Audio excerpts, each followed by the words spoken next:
Buenos días a todos y bienvenidos a este nuevo desayuno de Foro Competencia. Hoy tenemos el lujo de tener como invitado a Jorge Padilla, que nos va a hacer una presentación sobre tres papers recientes que ha hecho y los ha resumido en forma muy interesante en uno solo, una presentación. Así que, sin más, Jorge, te doy la palabra. Julián, muchísimas gracias y muchísimas gracias a todos por participar hoy aquí en esta sesión. Estos tres artículos a los que hace referencia Julián son poco usuales en mi producción. Yo más bien soy un economista que se siente cómodo con ecuaciones y con fórmulas matemáticas. Eh, Estos artículos, por el contrario, son más bien trabajos en el área de psicología social aplicada a nuestro ámbito de laboral, a la competencia, a la relación que existe entre las autoridades y los practitioners que trabajamos en materia de competencia. Y eso es así porque uno de los temas que más me preocupa en los últimos años es precisamente lo que, en mi opinión, es a veces la falta de diálogo que existe entre personas con diferentes puntos de vista en materia de derecho de competencia, de la economía de la competencia, del enforcement de las autoridades de competencia. Y he estado intentando entender por qué, cuáles son las limitaciones a ese diálogo, por qué cada vez más se parece nuestro trabajo a un área de guerra cultural en vez de a un área de disputa psicológica, filosófica, legal y económica más ordenada. Y cómo superar esa guerra cultural. Y esos son los temas a los que se dedican esos tres artículos que voy a intentar resumir hoy. Me gustaría empezar casi con una analogía. Permitidme que, en la mejor tradición de los narradores argentinos como Borges, Cortázar y otros, haga una referencia parabólica, por así decirlo, haga una parábola o os cuente un pequeño cuento. Pensemos en que hace muchos años, una vez en el pasado, en una lejana galaxia, existían dos tipos de individuos, los vulcanos y los terrícolas, que coexistían pacíficamente. No estaban de acuerdo en mucho, de hecho no estaban de acuerdo en prácticamente nada y eran muy diferentes. Los vulcanos tenían un temperamento frío, matemático, desconfiaban de la pasión, estaban apegados a la disciplina, a la prueba, al método, al análisis paciente de los efectos y las consecuencias. Los terrícolas eran mucho más animados, más intuitivos, más sensibles a la injusticia, más dispuestos a actuar cuando el corazón percibía el peligro antes de que la mente lo hubiera medido por completo. Como decía antes, discrepaban a menudo, discrepaban sobre qué es la competencia, sobre cuándo la competencia se veía afectada, discrepaban sobre cuánta incertidumbre debía tolerar un sistema jurídico, discrepaban sobre si la cautela era prudencia o cobardía, si la intervención era justicia o era hubris.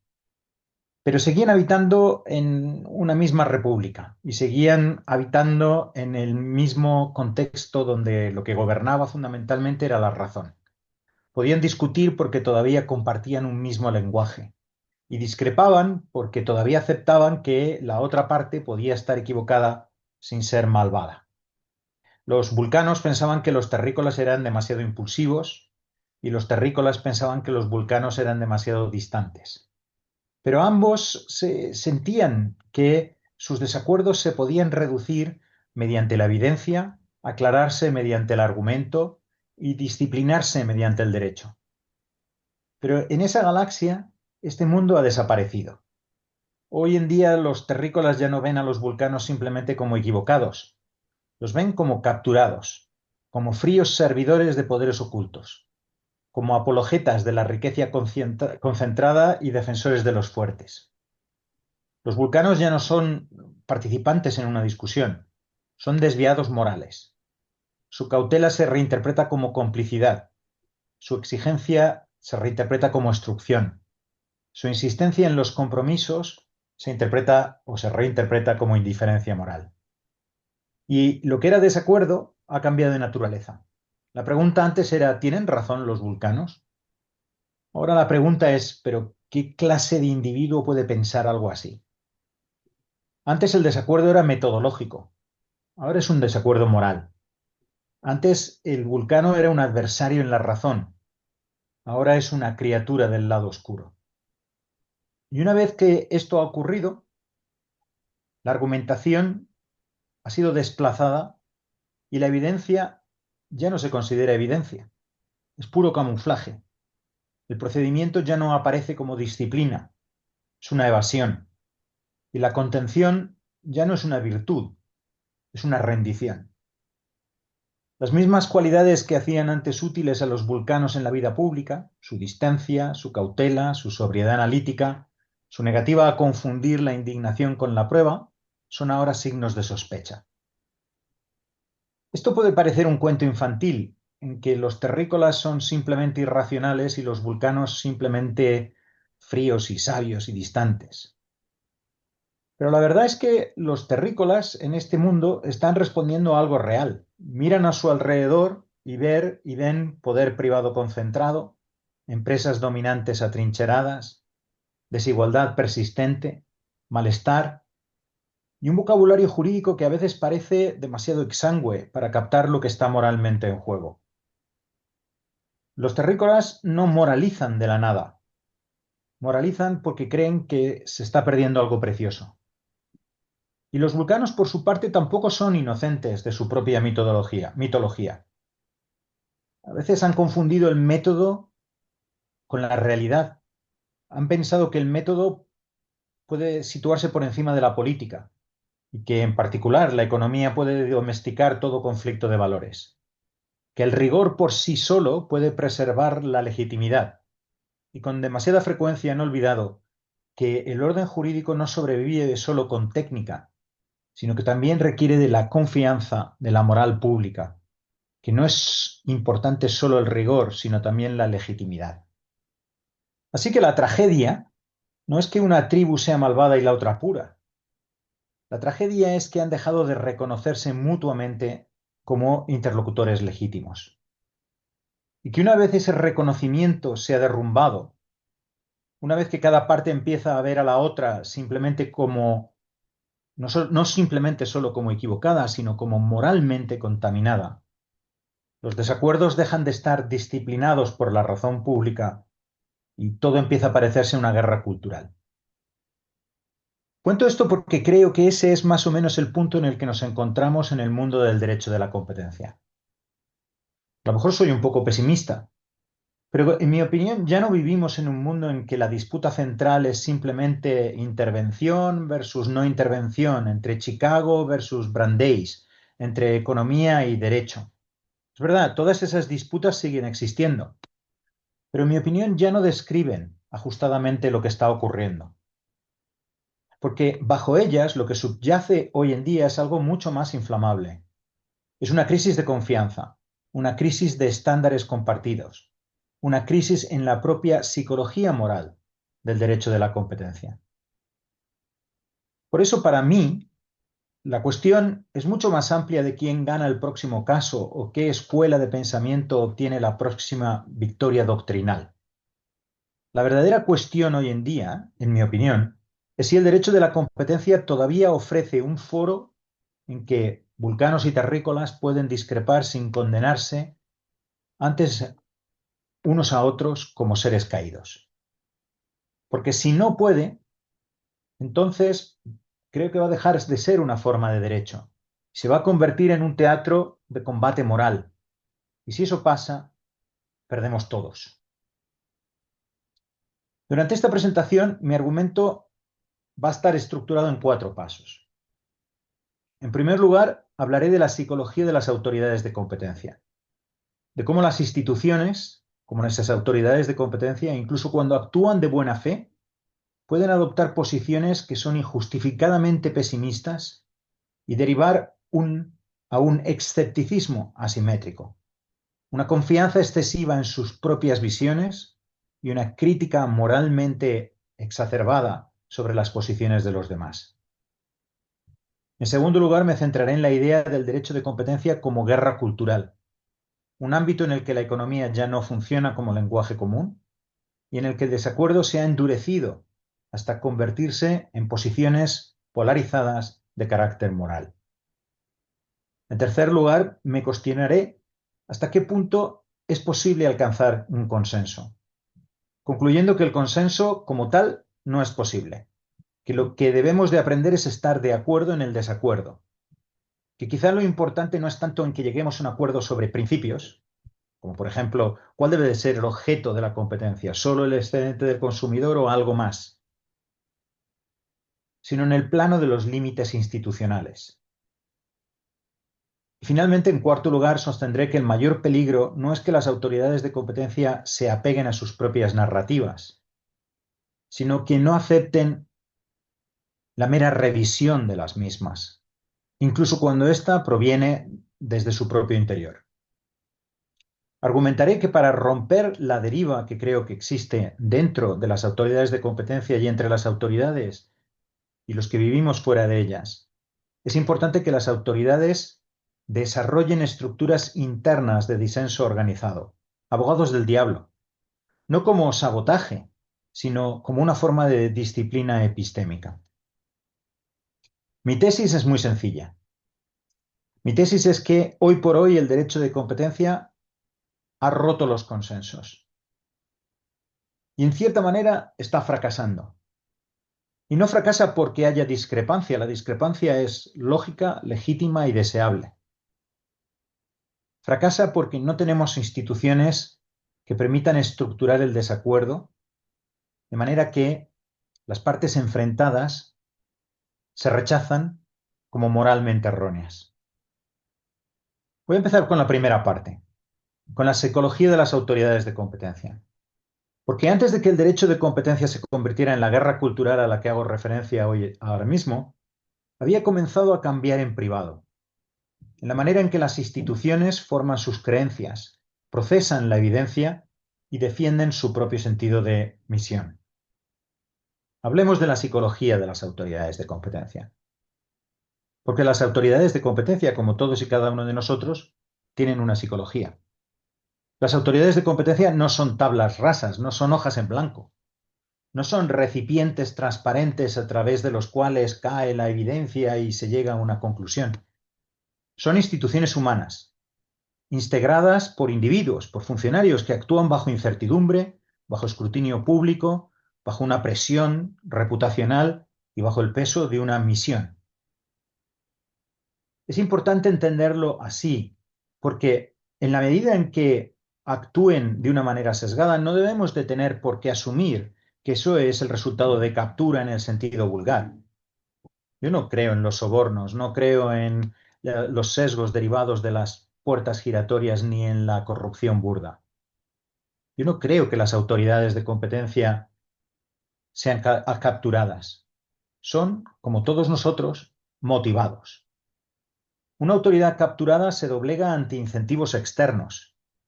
Una autoridad motivada, como un individuo motivado, se doblega ante incentivos internos. Su autoimagen, su misión institucional, su identidad ideológica, el miedo a la culpa, el miedo al ridículo, el miedo a dar un paso atrás. Esto hace que el problema, el problema sea más grave que el de la autoridad capturada. Porque la autoridad motivada no se considera sesgada. Por el contrario, se considera guiada por principios puros. Porque puede creer sinceramente que está defendiendo la competencia a los consumidores o a la equidad de manera correcta. Porque su error, si es que hay error, porque no siempre se va a equivocar, no reside en el cinismo, sino en una sinceridad encerrada dentro de una narrativa que se ha vuelto demasiado cómoda para ser cuestionada. El razonamiento motivado deriva en el escepticismo motivado, en creer que uno está en lo correcto y los demás no, en afirmar la evidencia que confirma y negar la que rechaza. Cuando la evidencia confirma lo que una institución está dispuesta a creer, se la trata con indulgencia. Cuando esa evidencia apunta en la otra dirección, se la somete a un estándar de prueba mucho más severo. La evidencia inculpatoria es bienvenida en el expediente. La exculpatoria es incompleta, estratégica, no representativa o está contaminada. Esto no es simplemente un sesgo de confirmación en el sentido coloquial. Es más grave, es más problemático. Es una asimetría en el escrutinio. El derecho de competencia es especialmente vulnerable al escepticismo asimétrico porque los asuntos de competencia viven en el reino de la incertidumbre. Todo es probabilístico. Hablamos de contrafactuales, de efectos dinámicos en el futuro, de innovación, de conductas estratégicas, de futuros inciertos. En un contexto así, los estándares con los que se pondera la evidencia se vuelven decisivos. Si el estándar es laxo, todo pasa. Si el estándar es muy estricto, a todo se le puede encontrar pegas. Por lo que una vez que los estándares de prueba se vuelven asimétricos, la institución puede desviarse sin advertir de que se está desviando. Puede errar sin contemplar que está errando. Y puede rechazar la crítica, aun cuando la crítica esté motivada y no sea simplemente el resultado de otro sesgo. Las autoridades tienen tendencia a desarrollar creencias pesimistas sobreestimando la probabilidad y el coste de una infracción e infravalorando explicaciones benignas o relatos procompetitivos de la misma conducta.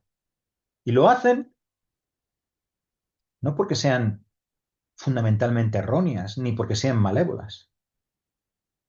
En cierta manera, es el propio resultado de su propia misión y de supuestos que revisar resulta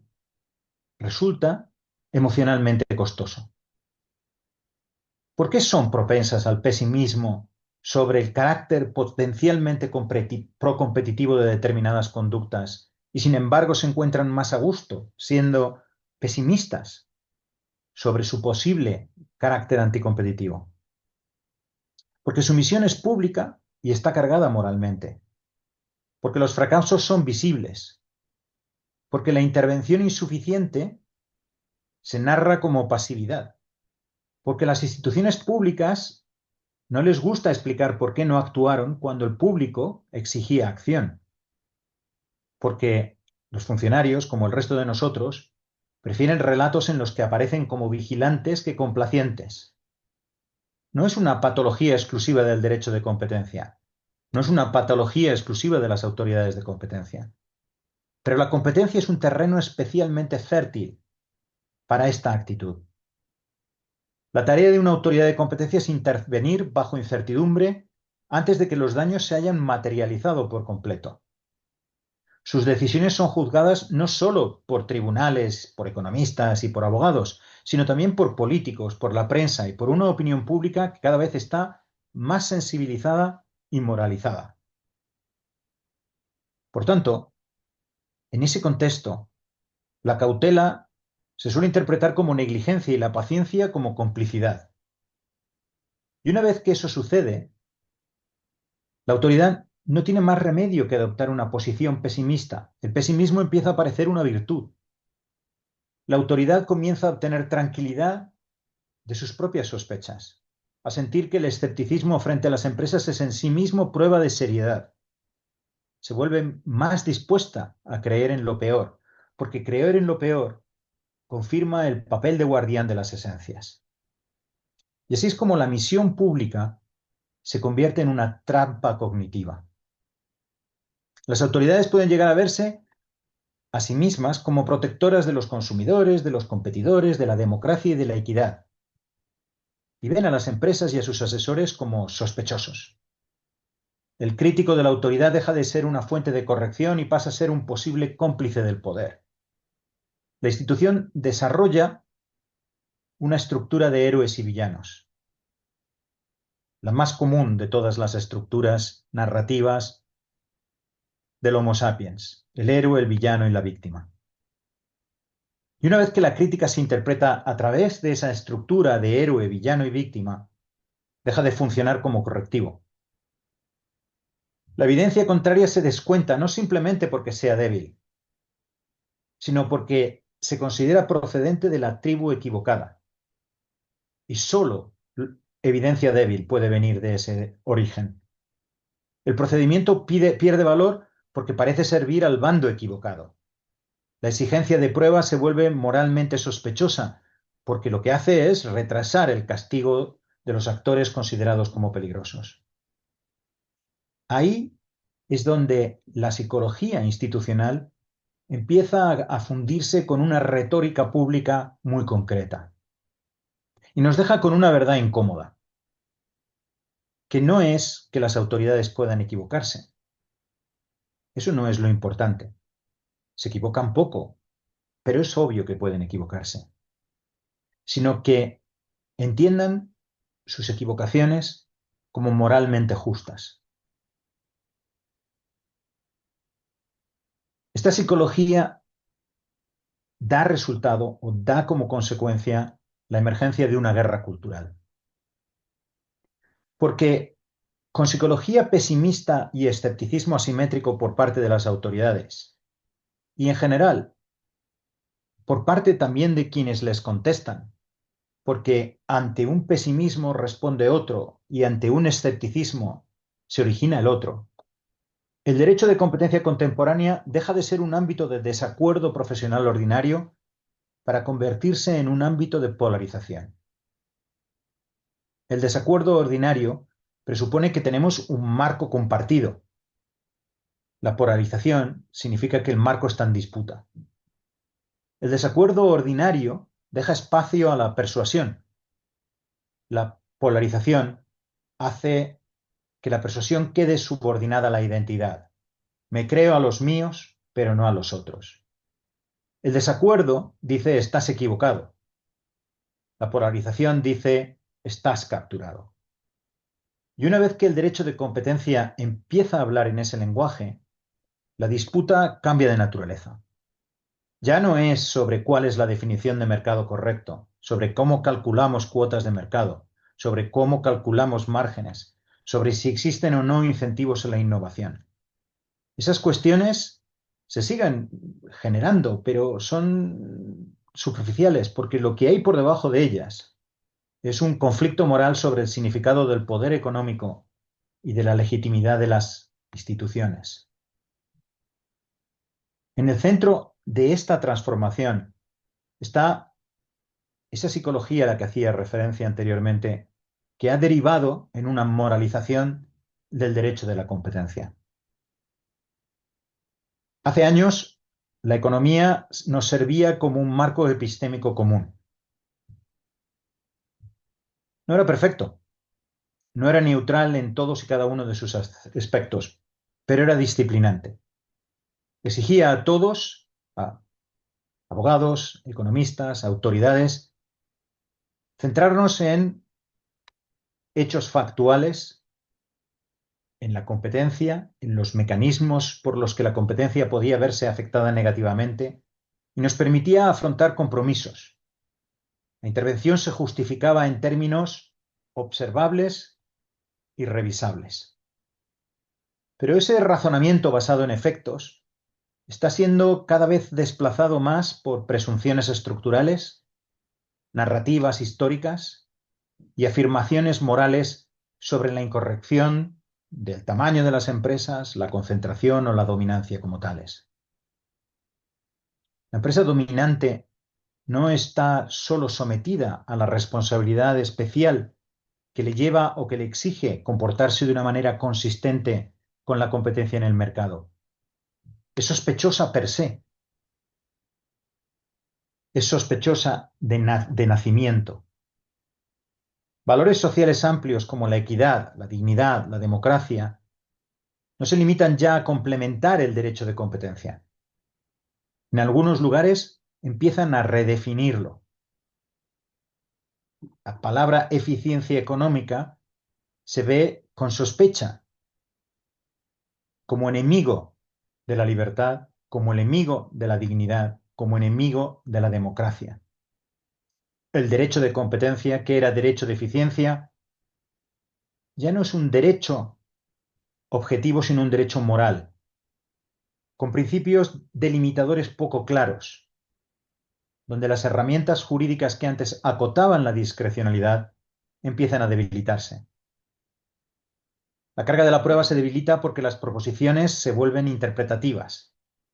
Las presunciones se debilitan porque pasan a ser supuestos morales antes que atajos administrativos. El análisis de los costes de error se rechaza por ideológico y porque se entiende que los daños no son intercambiables, son inconmensurables.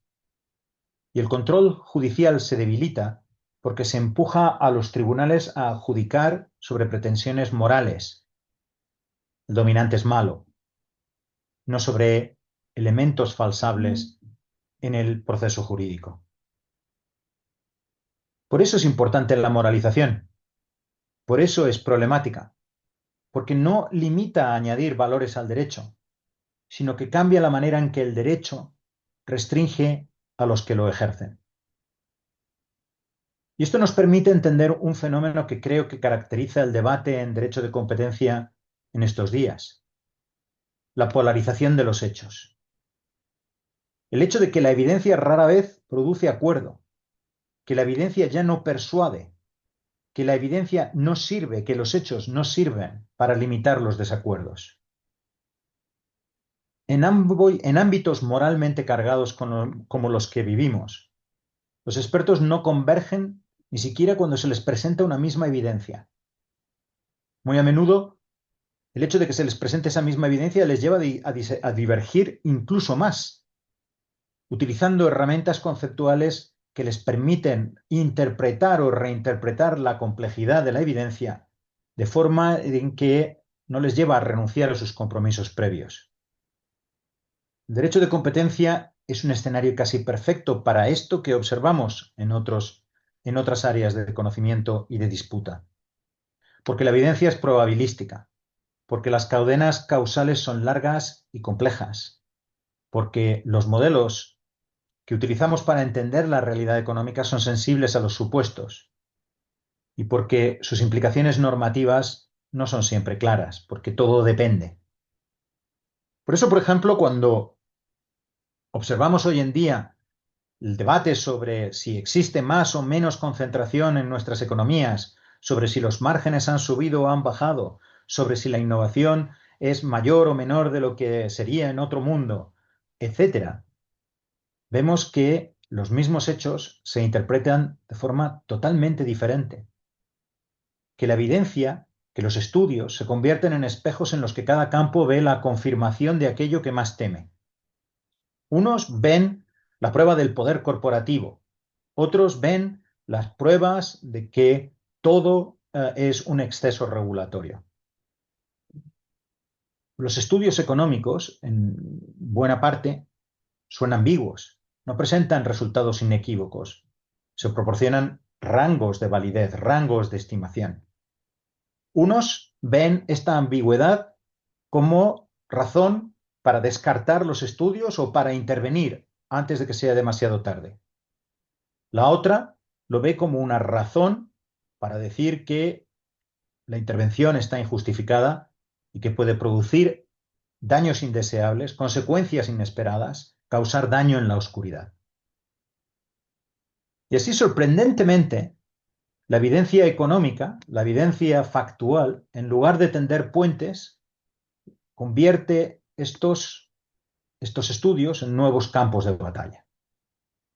Y esto es porque la diferencia en la interpretación, la división, no es metodológica realmente, sino moral. Para quienes creen que el poder privado concentrado es la amenaza central, la falta de intervención es el gran pecado. Y toda evidencia que la ponga en duda es una evidencia probablemente capturada y sesgada con el riesgo de consolidar estructuras de poder. En ese mundo, la incertidumbre es una razón para actuar. Para el otro lado, el poder administrativo sin freno es la amenaza central. Y la evidencia que sugiere que quizás se deba de intervenir es el problema. La incertidumbre es una razón para vacilar. La intervención en sí misma es un pecado, pues corre el riesgo de desalentar conductas lícitas con cierta probabilidad. Son distintos mapas de peligro que reflejan diferentes mapas de identidad. Una parte se ve a sí misma como moralmente responsable porque está dispuesta a enfrentarse al poder. La otra se ve como moralmente justa porque está dispuesta a contener el poder público. Luego, cada uno de ellos trata al otro no como equivocado, sino como temerario. La conversación deja de ser una conversación académica. Esto es lo que prueban los hechos, esto es lo que no prueban. Estas son las áreas de certidumbre y estas las de incertidumbre. Se convierte en una guerra cultural.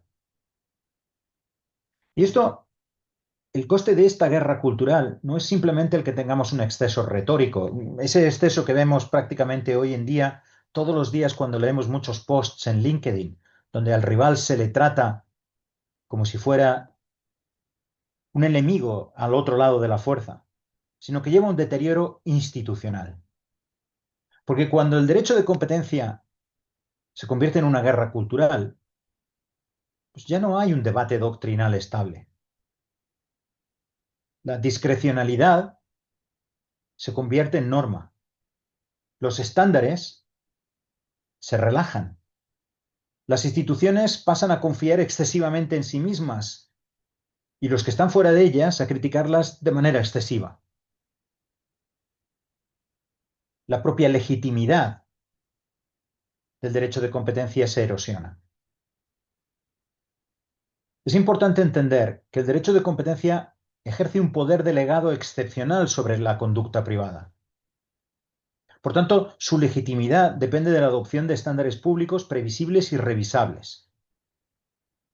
Cuando esos estándares dejan de ser aceptados ampliamente, cuando pasan a interpretarse de una manera facciosa, entonces lo que el derecho de competencia arriesga es su legitimidad y por tanto su autoridad.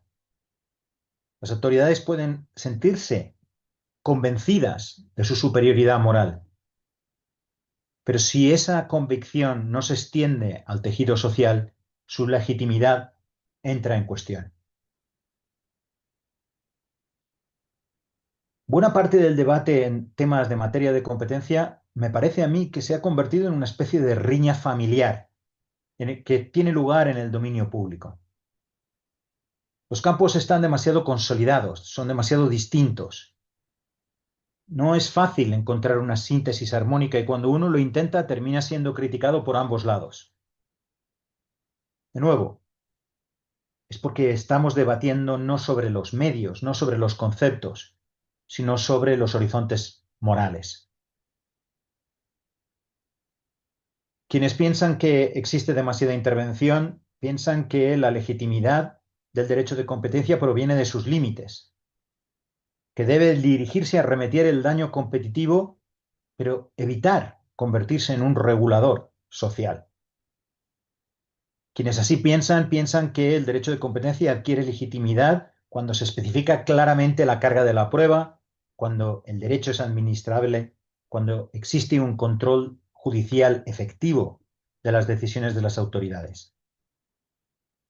Para el otro campo, el problema fundamental es que existe mucha concentración, que existe mucho poder empresarial. Y esto no es solo malo desde un punto de vista de eficiencia económica, desde un punto de vista del bienestar del consumidor. Es un mal cívico y distributivo. No es un hecho técnico, es dominancia política, dominancia sociológica inaceptable. Quienes así piensan que toda crítica a la autoridad de competencia es un instrumento del poder oligárquico para atrincherarse. Cada parte se vuelve paranoica y ve a la otra no solo como equivocada, sino, como he dicho anteriormente, corrupta, capturada, autoritaria, moralmente degradada. Toda crítica es ruido hostil y todo disenso dentro de un grupo se entiende como deslealtad. Esta es la psicología política del derecho de competencia hoy en día, de un proyecto que parece haber dejado de ser un proyecto común. Una paranoia que ha terminado por convertirse en una profecía autocumplida. Porque si cada uno de nosotros espera que la otra parte actúe de una manera facciosa, unilateral, partisana, lo que vamos a exigir y exigirnos es más herramientas para anticiparnos a ellos. Y cada una de las partes verá cuando la otra adopta esos instrumentos como una confirmación de sus temores. Piden más revisión judicial, piden más guidelines, debe de ser porque quieren limitarnos. Producen más guidelines, eso quiere decir que quieren regularnos. Y así continúa la espiral. Es una especie de guerra institucional preventiva, en los que unos piden autolimitación y los otros piden más poder. Enfrentadas a con estas partes enfrentadas de tal manera, es poco probable que se produzca ningún tipo de convergencia. Y yo creo que debemos de pensar, tanto en derecho de competencia como en otras áreas de nuestra vida política, que el consenso se ha acabado, que no vivimos en sociedades de consenso, que el objetivo no puede ser abolir el conflicto, porque no hay espacio para el consenso en un mundo polarizado y moralizado. Creo que nuestra ambición debe ser mucho más modesta, pero al mismo tiempo mucho más urgente. No vamos a ponernos de acuerdo en lo sustantivo. No vamos a ponernos de acuerdo en lo moral. Al menos lleguemos a ponernos de acuerdo en un marco institucional.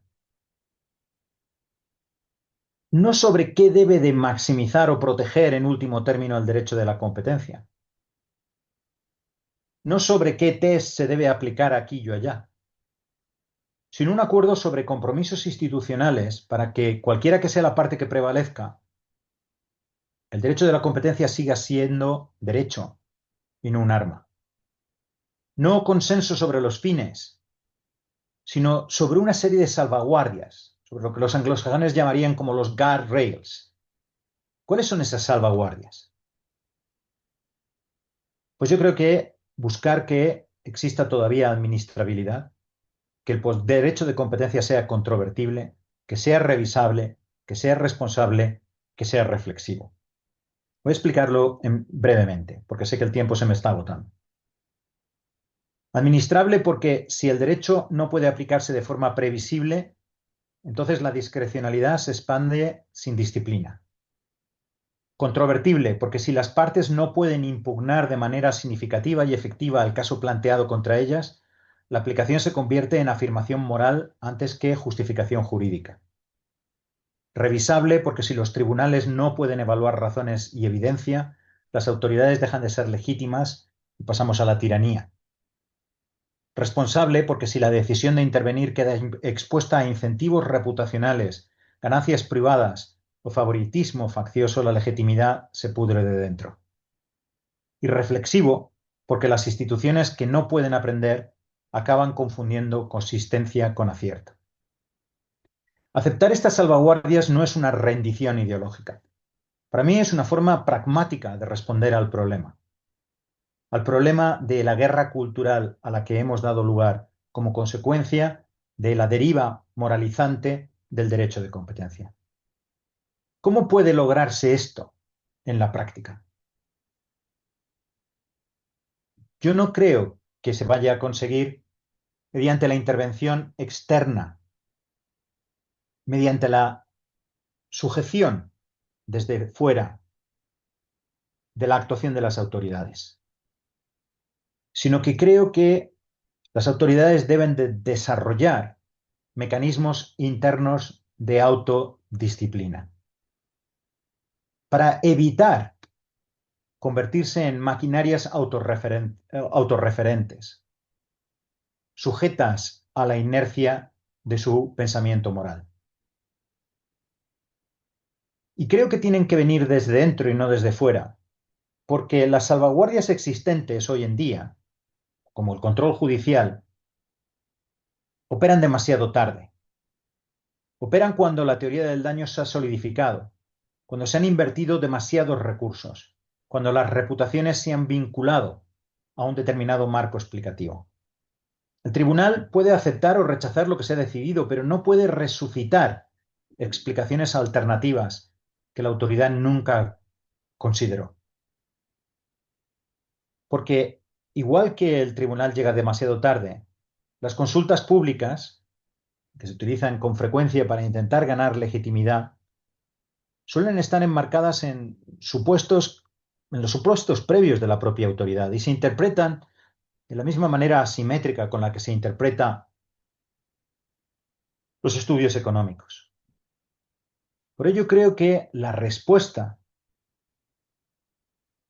debe de estar en las propias autoridades. Y mi argumento y mi defensa es que la autoridad debe desarrollar su propia abogacía del diablo. No se trata de generar una parte de la autoridad que se dedique a sabotear ideológicamente a la autoridad. No es parálisis. Se trata en comparación. Para ser preciso, ¿qué es lo que haría el abogado del diablo? Se haría las siguientes preguntas. ¿Cuál es la mejor explicación posible de los hechos? ¿El que hay una actuación anticompetitiva o procompetitiva? ¿Qué evidencia falsaría la teoría preferida por parte de la autoridad? ¿Qué supuestos soportan realmente el edificio de la teoría del daño? ¿Qué efectos contraproducentes de la intervención estamos ignorando? ¿Qué contrafactuales han sido insuficientemente desarrollados o resultan inconvenientes? Es como Pepito Grillo. El abogado del diablo no pide a la autoridad que deje de aplicar la ley, le pide que se garante su propia legitimidad. En mi opinión, si la autoridad responde de esta manera, podrá controlar su propio pesimismo y su escepticismo asimétrico. Y al hacerlo, debería de ser capaz de inducir a la otra parte del sistema, a los abogados y a los economistas que trabajan para las partes privadas, a actuar de la misma manera. La autoridad seguirá al volante, tiene que seguir al volante, pero tiene que hacerlo con una mayor humildad. La humildad no es debilidad, es simplemente humildad. Se basa en la creencia de que en ámbitos complejos como el del derecho de competencia, ejercer el poder de coacción debe de hacerse bajo el supuesto de que pudiéramos estar equivocados. Ese estar equivocados por parte de las autoridades y por parte de quienes las contestan significaría normalizar el disenso, reducir el coste reputacional de revisar posiciones, de modificar supuestos controvertidos. Debemos ser capaces de recompensar no solo la victoria, sino la actualización honesta y crear estructuras internas en las que el error pueda descubrirse antes de convertirse en doctrina. Permitidme concluir. He venido a decir 4 cosas sencillas con las que podéis estar o no estar de acuerdo y estoy a vuestra disposición para oír vuestras opiniones. En primer lugar, tengo la impresión de que cada día más el debate del derecho de competencia es un debate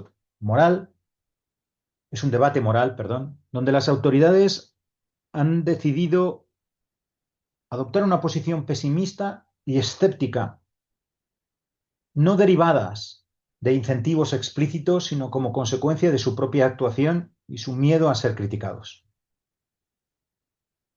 En segundo lugar, he venido a decir que cuando el derecho de competencia se moraliza, entonces se polariza y que ya no podemos llegar a un acuerdo sobre la base de vamos a buscar nuevos hechos, a ver si los hechos nos permiten distinguir quién tiene razón y quién no tiene razón. Entramos en una guerra cultural, donde los míos son los que están en lo cierto y los otros están, por supuesto, equivocados. En tercer lugar, he venido a decir que creo que como esto refleja, esta dinámica, trasciende al derecho de competencia y refleja más bien una tendencia común en el orden social, es muy difícil que vayamos a resolver el problema y volver a una época de consenso organizado, que por tanto a lo que debemos de limitarnos es a buscar salvaguardias. Y en cuarto lugar, lo que he venido a decir es que la mayor salvaguardia es la que la propia autoridad puede imponerse a sí misma mediante la creación de estructuras internas de impugnación, abogados del diablo, para convertirse así en una institución reflexiva en vez de un esclavo de su propia trayectoria, de su propio precedente, como faro que puede llevar al resto de los agentes que participan en este debate, a los agentes privados en la misma dirección. El derecho de competencia nunca ha estado libre de ideología ni lo va a estar. Nunca va a estar libre de desacuerdo moral. Y yo creo que no va a estar libre de conflicto. Pero lo que deberíamos de intentar lograr es una mayor disciplina.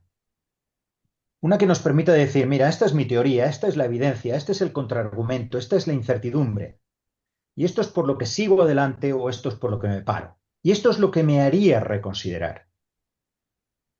Como experto cada vez me veo más obligado a decir cuando estoy en un proceso de examen, esto es lo que pienso y lo pienso por esto, pero si la evidencia fuera esta otra, tendría que reconocer que estoy equivocado. Esa segunda parte es crucial. No es timidez, es precisamente lo que creo que confiere dignidad a nuestra labor. Es lo que nos permite salir de la polarización. Yo no quiero que los terrícolas condenen a los vulcanos, ni como vulcano quiero condenar a los terrícolas. No quiero derivar en esa dirección. Lo que quiero es una mayor disciplina, más humildad, superar la guerra cultural y centrarnos otra vez en el derecho, en esas salvaguardias que nos permiten coexistir en el desacuerdo, respetándonos moralmente. No quiero ser el lado oscuro de la fuerza porque no estoy de acuerdo con los Jedis de la competencia, ni quiero pensar que los Jedis de la competencia son en realidad fuerzas del mal por su parte. Muchas gracias y espero vuestras preguntas. Muchas gracias, Jorge, un lujo.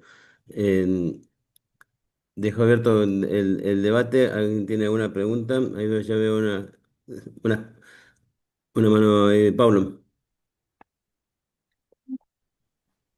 No, for now, I was just to acknowledge the presentation for now, Julian. Hola, hola a todo, hola a todos. Entonces Hola. pasamos a don Felipe.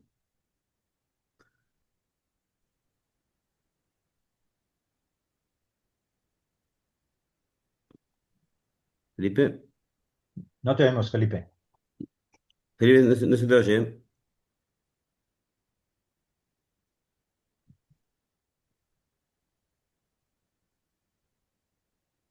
Lo Ahí me han escucho. Ahora sí, silenciado. Ahora sí, ahora ahora sí. sí. Mira que no es fácil silenciar a Felipe, ¿eh? Te habían silenciado. Te había autoimpuesto una disciplina. No ¿Cómo era seas mala, posible? Fernanda, no seas mala. Oye, no, mira, o sea, muchas gracias por la, por la lucidez, digamos, del análisis y bueno, y por la profundidad, digamos. Y yo creo que todos más o menos percibimos este malestar, digamos, ¿no? Generalizado. Yo tengo tres preguntas y un comentario.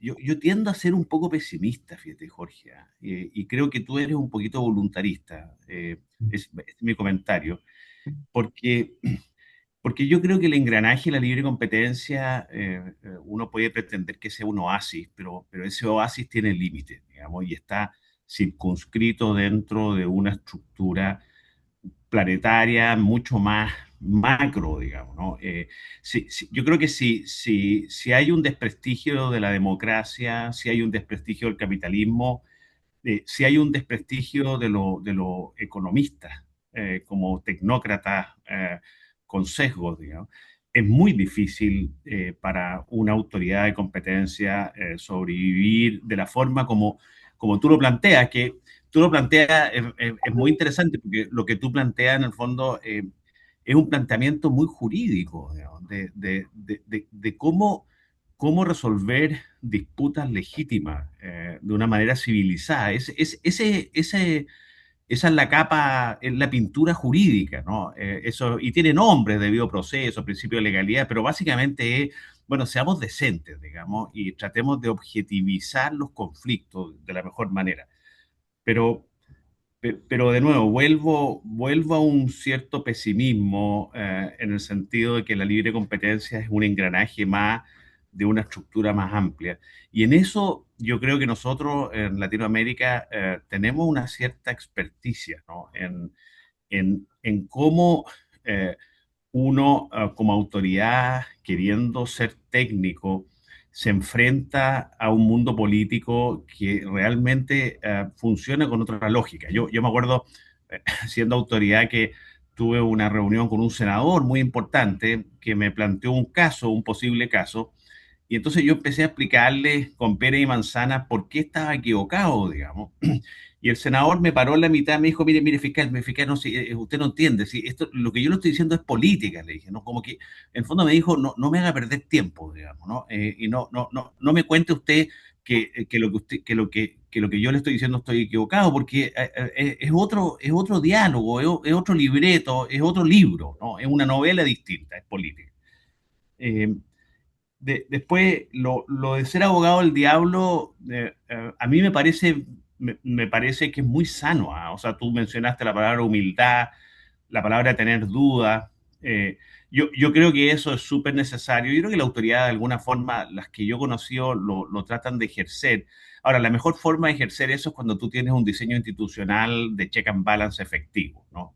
Y yo creo que el mejor modelo en eso es un modelo en donde tú tienes un persecutor y después tienes una autoridad que tiene una naturaleza, digamos, eh, judicial, digamos, que es distinta a las del órgano administrativo, porque ahí te obliga a hacer el ejercicio, porque tienes que convencer a un externo que no está dentro de tu equipo y eso limita efectivamente los sesgos. Ahora, de nuevo, ese diseño institucional igual tiene el límite general del ambiente, digamos, y por eso vuelvo al pesimismo y creo que esa herramienta o ese comentario dista mucho de ser una varita mágica, digamos, y tiene esas limitaciones. Y las tres preguntas, y aquí termino, porque si no Fernanda me va a retar, es si tú ves grados distintos en relación a tu letanía, digamos, ¿no? A tu discurso, si tú ves grados distintos en distintas jurisdicciones, porque me da la impresión a mí que, claro, lo que hemos visto en Estados Unidos es grotesco, ¿no? Pero quizás vemos algo un poquito distinto en Europa y en Latinoamérica quizás tú estás viendo o logras ver algo que también es un poquito distinto. ¿Y cuándo empezó el encarajinamiento? Qué interesante también, porque ¿hay alguna vinculación que tú crees respecto a la economía digital o al surgimiento, a la importancia de las empresas grandes, digamos, en temas de economía digital? Eh, y, eh, y por último, ¿qué hicieron mal las autoridades? ¿O qué crees tú que las autoridades, o incluso el mundo privado o las empresas, podrían haber hecho algo distinto que hubiese hecho que el resultado actual iba a ser distinto a cómo tú lo estás planteando? De nuevo, muchas gracias y claramente súper lúcido, como siempre, pero súper inspirador. Y es interesante ver a un economista hablando de psicología, ¿no? Y de ciencia política, digamos, y de razonabilidad, ¿no? Así que muchas gracias. Julián, ¿prefieres que cojamos algunas preguntas o respondo y Como tú después ya? prefieras. Bueno, para que no se me olviden, voy a intentar responder muy rápido a Dale. las preguntas de Felipe, porque si no seré, a lo mejor soy injusto. A ver, eh, ¿qué es lo que han hecho? Voy a empezar por la última pregunta. ¿Qué han hecho mal las autoridades? ¿Y qué han hecho mal, qué hizo mal el sector privado? Bueno, en un determinado momento, cuando yo creo que voy a adoptar una perspectiva un tanto europea, porque es lo que controlo más. A partir del comienzo de este siglo, del año 2000, lo que sucede es que en respuesta a lo que se percibe como un incremento significativo de la capacidad de actuación y del poder de la Comisión Europea y de las autoridades de competencia nacionales, el sector privado reacciona de una manera hostil y cuestiona en qué medida la intervención es el resultado de problemas objetivos y no de una ideología, pues esto, intervencionista. Y a las autoridades se les acusa en un grado muy significativo, en muchas ocasiones, de un intervencionismo injustificado. ¿Por qué en el año 2000? Por el resultado de dos cosas. Una, porque es entonces, y en particular a partir del 2003, cuando con el Reglamento 1/2003 y con la adopción y consolidación del control de concentraciones, se ve a la autoridad como con más capacidad de actuación. Y en segundo lugar, porque es a partir del año 2000 en que la Comisión Europea y autoridades nacionales se encuentran interviniendo en unos mercados que hasta entonces no habían tenido tanta importancia, que son los mercados digitales, con empresas muy fuertes y empresas que no solo saben manejar el derecho y la economía, sino también la opinión pública. Y estoy hablando en aquella época de los Microsoft y después de los Google, etc.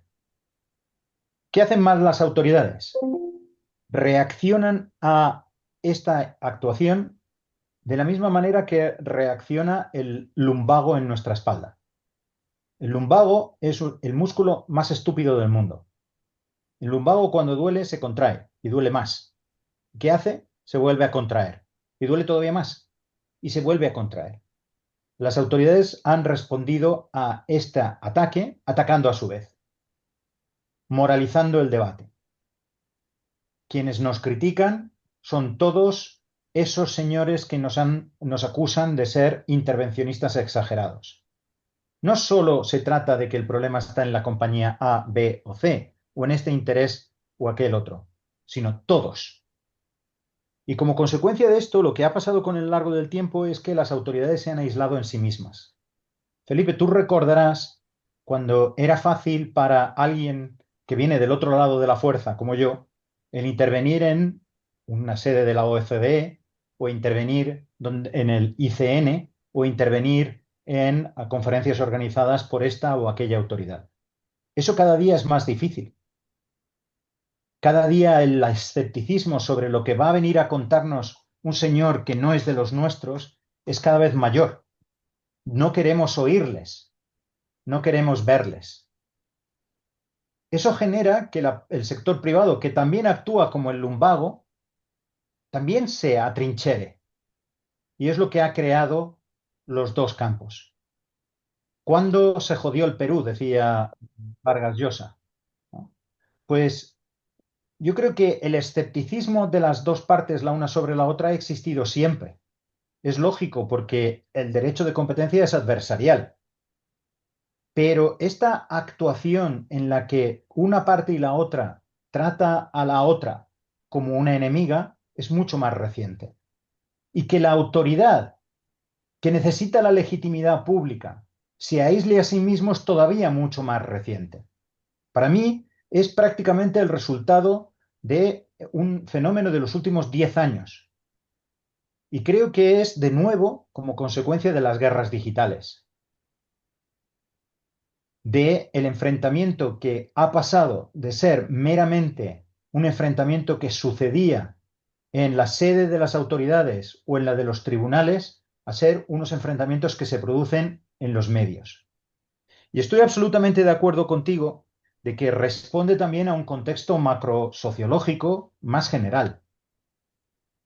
La moralización que observamos en el derecho de competencia o en el mundo en el que vivimos de la competencia es el reflejo de la moralización y la polarización en la que vivimos en todos y cada uno de los aspectos, donde la razón ha dejado mucho paso a la emoción. No digo que la emoción no cuente, sino que ha dejado un paso excesivo, pero donde en un ámbito como el nuestro es un pecado de una gravedad absoluta. Es grave cuando estamos hablando de política económica, pero cuando estamos hablando de un ámbito donde se imponen sanciones, donde se coartan acciones o donde se actúa para facilitar o evitar el abuso, ahí debíamos de dejar la emoción un poquito más al lado. Creo que tenemos una mayor responsabilidad de la que tienen en otros ámbitos, porque esto es derecho. Y como tú has dicho anteriormente, el derecho es un marco de resolución de disputas en un contexto racional. Yo no quiero que ni mis actuaciones fiscales, ni mis actuaciones como ciudadano ni mis actuaciones empresariales se juzguen solo desde la emoción. Me da vértigo pensar que se juzgan desde la emoción.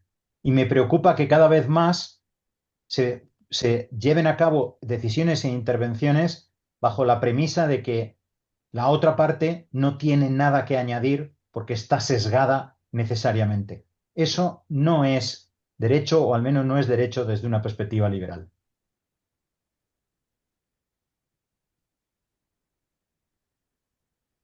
Mauricio,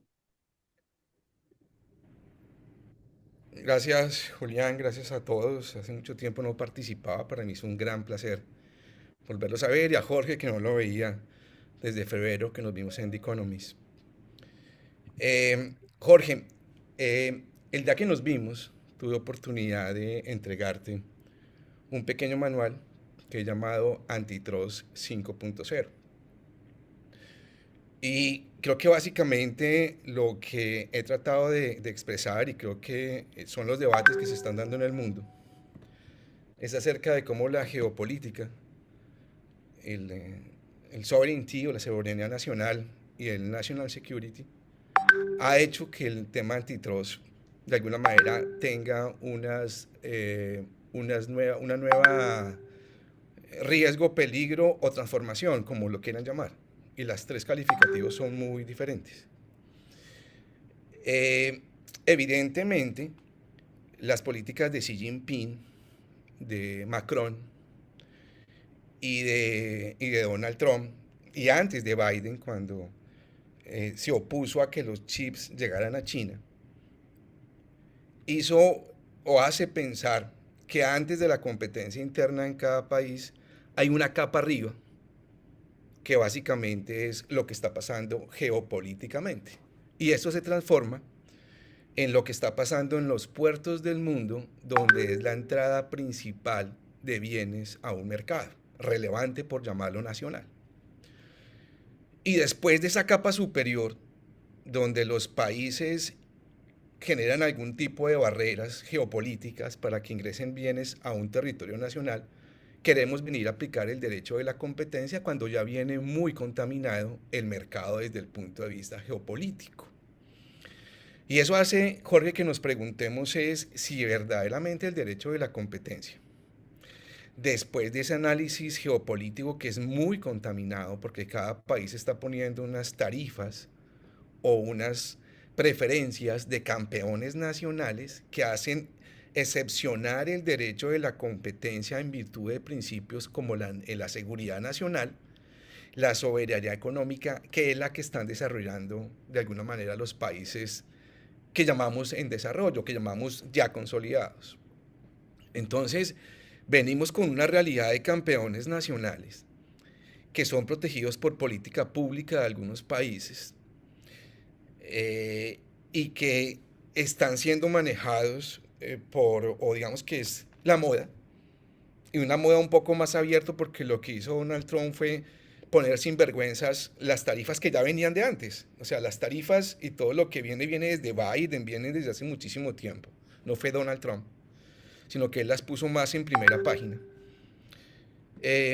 Ha hecho que pensemos si el derecho de la competencia tiene unos principios superiores que son la seguridad nacional, la soberanía económica, y los campeones nacionales protegidos, sin que lleguemos básicamente a la palabra proteccionismo, porque esa es muy fuerte en materia de derecho de la competencia, pero digamos, para llamarlo de otra manera, excepcionados, y las industrias de algunos países. Entonces, a veces, la teoría y la microeconomía le faltó un capítulo, porque la microeconomía tiene un desarrollo muy interesante desde el punto de vista teórico, pero en la práctica no sé si pasamos de la mano invisible de Adam Smith a la mano dura de Will Smith, la que vimos en Hollywood cuando le pegó un cachetadón a alguien. Y más allá de la referencia a Smith en apellidos, lo que creo que estamos viviendo en el mundo es que hay sectores excepcionados como los que ocurren en China en antitrust, porque ellos tienen un mercado abierto, pero en 10 sectores protegidos. En Estados Unidos estamos llegando a lo mismo, donde hay unos sectores muy protegidos.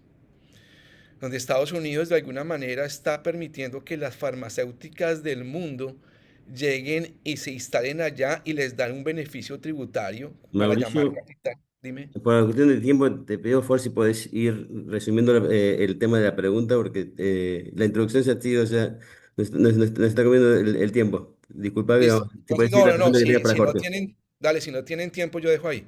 Entonces, ese era mi comentario, Jorge, que creo que la pregunta ya está en todo lo que te dije. Gracias, Mauricio. Puesto en mute, cosa que suelo hacer con demasiada frecuencia. Eh, Gracias, Jorge. Entre los diferentes debates que polarizan el derecho o el debate de competencia hoy en día, está el tema de hasta qué punto las autoridades de competencia deben internalizar las implicaciones macro, las implicaciones de crecimiento y las implicaciones para el comercio internacional de sus propias actuaciones. Y aquí, como en todas otras, los otros elementos de disenso hoy en día, las respuestas suelen ser muy polarizadas. Por ejemplo, como hemos visto en el Reino Unido, hay una parte que lo que viene a decir es, no, mire, yo tengo que ignorar las implicaciones macroeconómicas de mis decisiones. Da igual. Si esto tiene implicaciones para la seguridad nacional, que se fastidie la seguridad nacional. Si esto tiene implicaciones para el comercio internacional, a mí no me importa que reaccione Trump como quiera reaccionar. Si esto tiene implicaciones en el sentido de que se reduce la competitividad de mis empresas, pues también me da igual, porque lo que yo tengo que hacer es tomar una serie de decisiones que conciernen a mercados relevantes muy concretos, en lo que me preocupa es la competencia. Y quien opine de manera contraria es alguien que quiere cuestionar mi independencia y que está prostituyendo el derecho de competencia. Y hay la otra parte que dice, no, usted, autoridad independiente, con esos principios, lo que está actuando es de una manera que rechaza y o reniega de la sociedad a la que se debe. Si no tiene en cuenta la seguridad nacional, está negando los principios, los requisitos de esta sociedad para su propia existencia. Si no toma en consecuencia las externalidades que produce sobre el crecimiento o el comercio internacional sus decisiones, también está negando la propia existencia de la sociedad y le está poniendo o le está exponiendo a la retaliación por parte de otros. Las dos posiciones son legítimas. El problema es que las dos posiciones no se hablan. ¿Qué es lo que sucedió en el Reino Unido? Que al final el que tenía más poder, que era el gobierno, cogió al presidente de la autoridad y lo puso en la calle. Pero no se resolvió el debate, no se ha resuelto el debate. Lo que yo estoy proponiendo es que tenemos que intentar buscar cauces para ese debate. Porque si no, ¿qué es lo que va a suceder? Que cambiará el gobierno en el Reino Unido y quien se ha salido entrará. Y volveremos a adoptar decisiones y posiciones que no necesariamente son las correctas porque olvidamos que no se trata exclusivamente de política, sino se trata fundamentalmente de derecho. Así es. Una pregunta, Jorge, hablando de eso, digamos. Digamos, tú has dicho, digamos, de que la solución debería venir de la parte de las agencias. ¿Qué margen, la semana que viene justo la reunión anual de la ICN, qué margen ves para que, digamos, pero qué grado de concientización percibís tú con respecto a lo que ves que, digamos, que las agencias tienen respecto a la problemática que tú planteas? Y en segundo lugar, ¿qué margen tú ves para que dentro del marco de la ICN se logren consensos mínimos como los que mencionaste? Mira, Julián, yo la semana que viene, porque tengo que testificar en París, no voy a ir a Manila, pero es que no hubiera ido a Manila igualmente. Y no hubiera ido a Manila igualmente porque desde hace varias reuniones del ICN encuentro en que hay muy poca receptividad a lo que yo pueda decir. Y no es porque sea yo, sino que creo que hay poca receptividad a lo que pueda decir quien no está dentro del engranaje, quien no es parte de las autoridades. Yo creo que las autoridades no son conscientes en gran medida del debate que planteo porque el propio proceso psicológico de escepticismo asimétrico les protege. Si uno piensa yo estoy en lo correcto y el que discrepa de mí es porque es un agente contratado por las fuerzas del mal, pues el que hable el agente de las fuerzas del mal no sirve para nada. La cuestión es si la autoridad se da cuenta en un determinado momento que al cerrarse en sí misma entra en conflicto con otros poderes, pero no va a ser con la parte privada, va a ser con otros poderes del Estado. Lo que ha hecho cuestionar a las autoridades, a veces correctamente y a veces incorrectamente, en las diferentes jurisdicciones que hemos mencionado, es el conflicto dentro del Estado. Esto es lo que ha pasado en Estados Unidos, esto es lo que ha pasado en Inglaterra y esto es lo que está pasando en Europa. Eh, La autoridad ahí, este conflicto es el que le proporciona una oportunidad. Que la tome o no la tome, no lo sé. Pero va a ser muy poco probable que no tenga que surgir desde dentro. Yo creo que si hay un cambio, es un cambio desde dentro y será un cambio como consecuencia del choque entre la actuación de las autoridades de competencia y otros elementos del Estado, no precisamente como consecuencia de un choque con el sector privado o de otros elementos del Estado o el control judicial. Perfecto. ¿Alguien tiene una pregunta más? Bueno, no da tiempo, digamos, Jorge, de una tradición es que el invitado tiene sus palabras de cierre. ¿Quieres hacer un comentario final? Bueno, simplemente decir que últimamente cada vez que hablo sueno muy pesimista y que no soy tan pesimista. Eh, yo creo que lo que he intentado hacer aquí bueno, pues con estos artículos es intentar elevar la voz, porque creo que a veces parte del problema está en el propio miedo a no elevar la voz y a no dejarse oír. Al pensar, si no me van a escuchar, ¿para qué quiero hablar? Y yo, como dice George Clooney, ya tengo una cierta edad y puedo vivir sin necesidad de vender muchos más proyectos, con lo cual puedo hablar. Y como puedo hablar, pues hablo. Y si alguien quiere escuchar, pues escuchará, y si no, pues diré aquello que decía Keynes, no me escucharon 50 años después, me dieron la razón. Buenísimo. Bueno, en nombre de todos, te agradezco enormemente la generosidad de tu tiempo y digamos, de tus ideas, así que eh, y realmente ha sido un debate muy, muy interesante. Así que Un abrazo a todos. nos estamos viendo entonces el próximo mes en el próximo desayuno. Un abrazo para todos. Hasta luego. Gracias, gracias Gracias. Jorge. Gracias.